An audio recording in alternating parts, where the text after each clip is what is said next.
Today, we're going to look at a kind of blueprint, a different way to think about how we exist online, and maybe even how we exist with each other. It's this idea called the architecture of being human. And honestly, it might just change how you see your digital world and yourself. You know that feeling? You're scrolling through endless feeds, debates, and hot takes, and it just feels like noise. Like everyone is shouting into the void, but nobody is actually connecting. Well, if that feels familiar, the story we're diving into today offers a totally new way to see through all that chaos. So, to help us navigate this, our story introduces us to four characters. But here's the thing, they aren't just people in a story. You can think of them as the four distinct voices that are inside each of us, especially when we're online. This is our map of consciousness for the modern age. Okay, so let's meet the crew. First, you've got the uncle. He represents that calm, measured wisdom.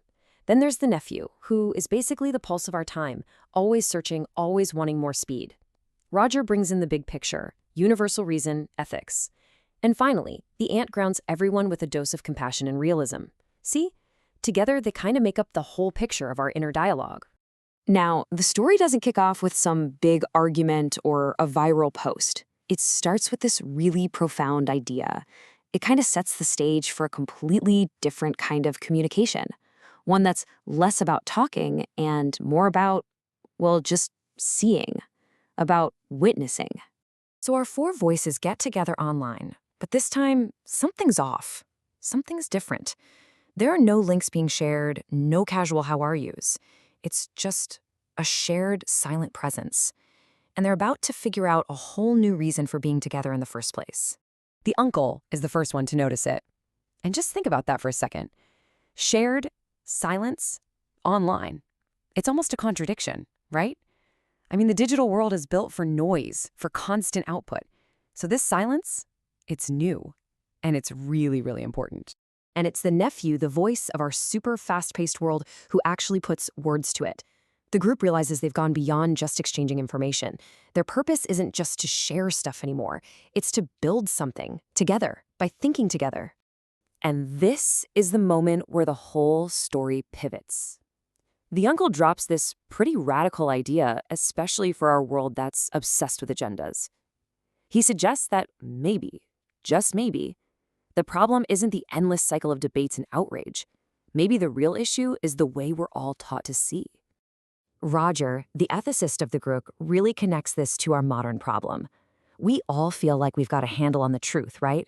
But our tools, our methods of communicating, the shouting matches, the character limits, the echo chambers, they've completely shattered our ability to actually speak with the truth. And this leads to their new mission statement. It's like this quiet rebellion against the whole digital fight club. They consciously decide to step back from the game of winning and convincing. The goal is no longer to be right. It's simply to remain human, together. But of course, you know how it is. That peaceful, quiet intention, it can't last forever. The outside world always finds a way to barge in. And this is where their new way of seeing gets put to the ultimate test. And there it is, that familiar ping. That little buzz, a sharp, provocative news headline lands right in their chat. The agenda has arrived, just like it always does, and it's demanding a reaction right now. So this is the choice the uncle puts on the table. We can take path number one, the default path, to immediately shout what we think we know, or we can choose path number two, the much harder, more ethical path of being silent when we don't have the full picture. Which one do we usually pick?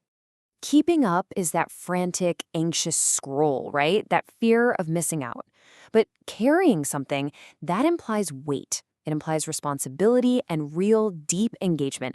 It's the huge difference between just being a consumer of information and being a steward of understanding. So the group decides not to click the link, and instead, their conversation leads them to the absolute core idea, the central revelation of this entire story. Roger poses this question to the group, and so I'm going to pose it to you. When you see that headline that makes your blood boil or your heart sink, what are you really looking at? Is it the event itself, or is it something else entirely? And there it is, the uncle's simple, unbelievably powerful insight that changes everything. This is the core metaphor. Some news is a window that helps us see the world, but so much of it is actually a mirror. designed specifically to show us a reflection of our own outrage, our own biases, our own identity. So let's just get this crystal clear. Window news helps you understand something happening out there, but mirror news, that's actually about us. It's crafted to trigger our emotions, our anger or fear, that feeling of being right, and the whole trick is learning to tell the difference. And once you realize that, the whole perspective shifts. If you know you're looking at a mirror, then the subject isn't the headline anymore, is it? The subject is your own reflection. The focus turns away from the outside world and points directly to your own internal state. Okay, so what do we do with this? It's a powerful idea for sure, but how does knowing the difference between a window and a mirror actually change anything? Let's try and make this something we can actually use. Here are 3 steps. First, when that mirror news shows up, just witness your reaction. Feel the anger or the satisfaction or whatever it is, but just watch it for a second. Don't act on it. Second, choose what you will truly carry. You can't carry every issue in the world. And third, look inward. Ask yourself, why did this hit me so hard? What is this reflection trying to tell me about myself? And at the end of the day, this new way of seeing isn't about becoming isolated or detached. It's actually about connecting more authentically. By understanding our own reflections in the mirror, we can actually talk to other people from a place of wisdom, not just pure knee-jerk reaction. And that is the fundamental architecture of being human. So I'll just leave you with this question from the story. The next notification, it's going to arrive. You know it will, but now you have a choice. Are you going to treat it as a window to be looked through or a mirror to be looked into? The answer? Well, it just might change everything.